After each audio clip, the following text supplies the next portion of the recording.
I was talking to the mother of a child in middle school at a public school recently, and she was telling me that the aide in her child's classroom said, "Your daughter was an angel in my life."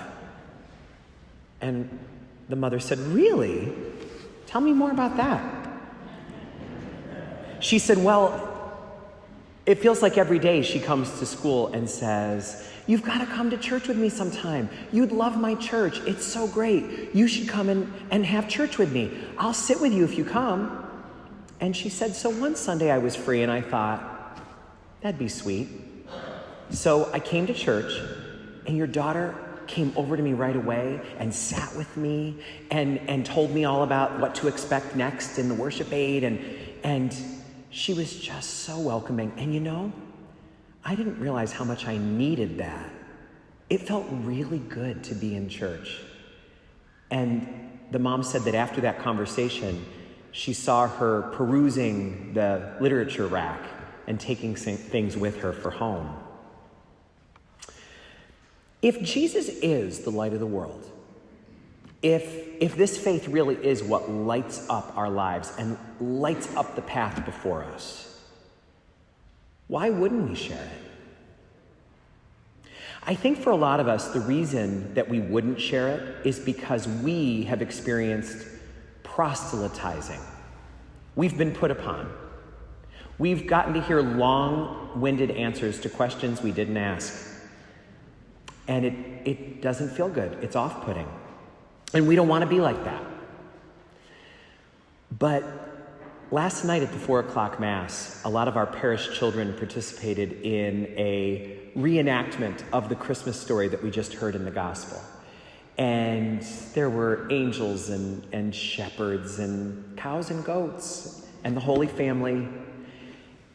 And it was unlike anything else that kids do. We get to see our kids in the Nutcracker and feel very proud. We see our kids score goals, and it's a wonderful feeling. But not the same as that feeling. To see them connected to the most important story in life, to the biggest source of light in the world. That's what lasts when everything else is just a memory. Pope Francis not too long ago said that we in the parishes need to start thinking about what it means to be welcoming differently. He said for a lot of us, being welcoming means being inside and telling people, "Come on in and join us. Here we are. You can come right through that door there. Don't be afraid. Come on in." And he said it's not enough to just unlock the door and turn the lights on. He said we have to be willing to go out through those same doors and encounter people in their lives and welcome them in with us, arm in arm, elbow in elbow, through the doors. One of the things that you heard me mention at the beginning of Mass is the chance to see a gingerbread house unlike any you've ever seen before. The gingerbread house of God, a perfect replica of this church. It was made by Elizabeth and Bob Hogan, who are celebrating 30 years of marriage on St. Stephen's Day, the day after Christmas. 30 years. And they were thinking, what should we do to commemorate this? And I suppose if they were going to do a craft, they could have made like a dove out of marzipan or something. But they said, no, that doesn't really embody what our connection and our story is all about. Because this is a really important part of their story. And so they decided, as a tribute to their 30 years together, that they would make a St. Mary's Church out of gingerbread. And they've put a whole YouTube together about how they did it, and it's actually on our Facebook page. But they wanted the world to know that their love is not just a gift that came from the heavens. It's a gift that was nurtured in this place, in this way, in this context. That a lot of people were involved in the 30 years that they've celebrated. And so, if you look in those illuminated windows, you're going to see replicas of these stained glass windows. And if you look in the front door, you're going to see a young Elizabeth and a young Bob there with Father Cox in 1992.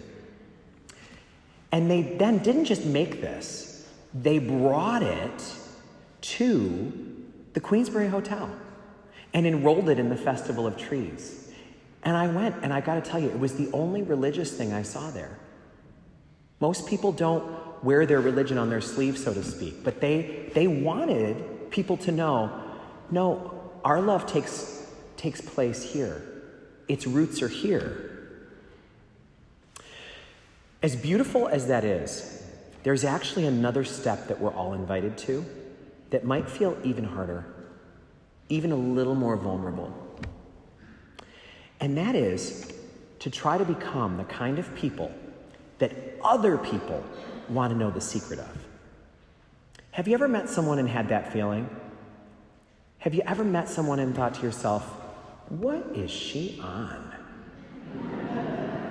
And how can I get some? We know people like that because everybody wants to be happy. Everybody wants to have their priorities straight.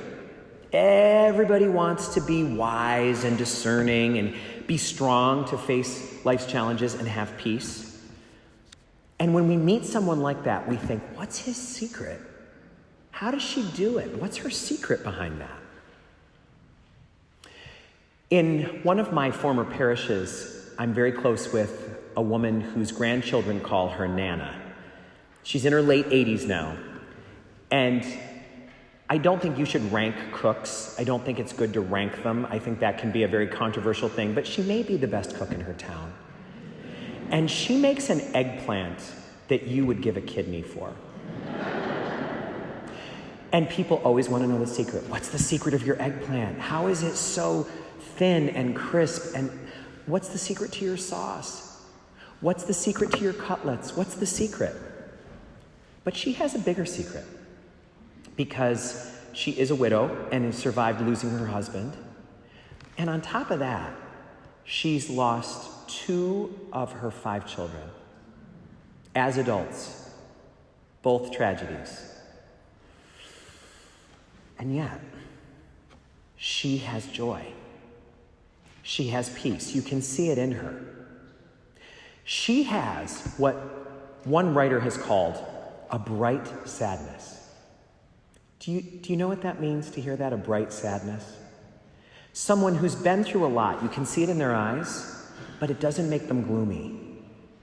There's a brightness to them. I think bright sadness is what we hear in Irish music. You know when you hear the music with the mournful tone, but the upbeat tempo? And it seems to carry within it all of life, all of the highs and all the lows. That's what Nana has, a bright sadness.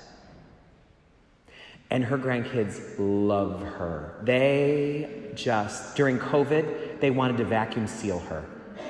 They just treasure her so much. And I've been at dinner at their house when the grandchildren have asked her, Nana, how do you do it? And Nana, like a lot of us, was raised to say, oh, honey, by the grace of God, I'm not so strong. I'm not so special. Oh, honey, I'm just an average woman. And I understand why she does that. And I think it's true. The answer to everything is by the grace of God alone. But I am here to say that I actually don't think that's the right answer to give. I don't think that helps. I think the reason it's the wrong approach is because Jesus says to us, don't put your light under a bushel basket. Put it on a lampstand so that others can see by it. Shine your light for others to see. And that's what he did. When people said, you are the light of the world, he didn't say, aw, shucks, come on, guys. No, he said, yes, I am. He didn't do it arrogantly. He did it honestly. And so I think Nana needs to be ready because you never know when that question is going to come to you. It comes in like a missile, you know. Nana, how do you do it? It could come while you're washing dishes after a big family meal. It could come while you're looking at the racks at TJ Maxx. It could come anytime. She never knows when they're going to ask, but they are going to ask because they have. Nana, how do you do it? And I think she needs to say, sweetheart, grab a chair, sit down. I want to tell you. I want to tell you how I do it. I want you to know. And when we have that voice that says, oh no, I'm not being humble, we've got to get straight on the difference between humility and modesty. It's appropriate to be modest. It's appropriate to admit we don't have all the answers. But the question they're asking is real. Nana, how do you do it? And if she has them pull up a chair, she can gently point out to them, you're not doing what I do, which is why you don't have what I have. There's no secret to this, honey. I want to tell you what I do. It can be said in a loving, wonderful way. But Nana could say, here's what I do. I lay a foundation down. I don't let my feet hit the floor until I've greeted God in the morning. I then go through my day. I make sure that I've got time for a rosary sometime during the day. And that rosary, sweetheart, that's money in the bank for me. I can't fake it. And like some athletes do 100 sit-ups in the morning to start their day, I start with my prayers. I've got a training routine. And I go through. And I don't start my day without that. Because you can't be the kind of person that I am and have been through what I've been through without some training regimen. You can't do it. And so I want to share that with you. And then when the storm comes, she could tell them, I give it to God. And I've already got a line of communication there. It's not the first time I've talked to God in a long time. I've been talking to God every day. And I give it to God.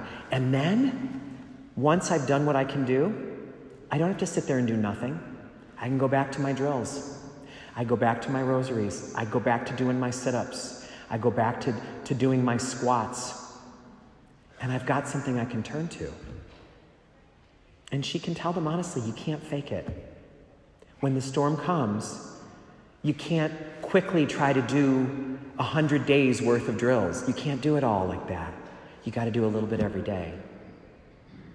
So when the kids ask you, Nana, how do you do it? How are you so lit up? Why have you been through so much and yet you're not a gloomy sad, you're a bright sad? We can say, I know you want to know because you asked. And the most loving thing we can do when someone asks us a question like that is to tell them.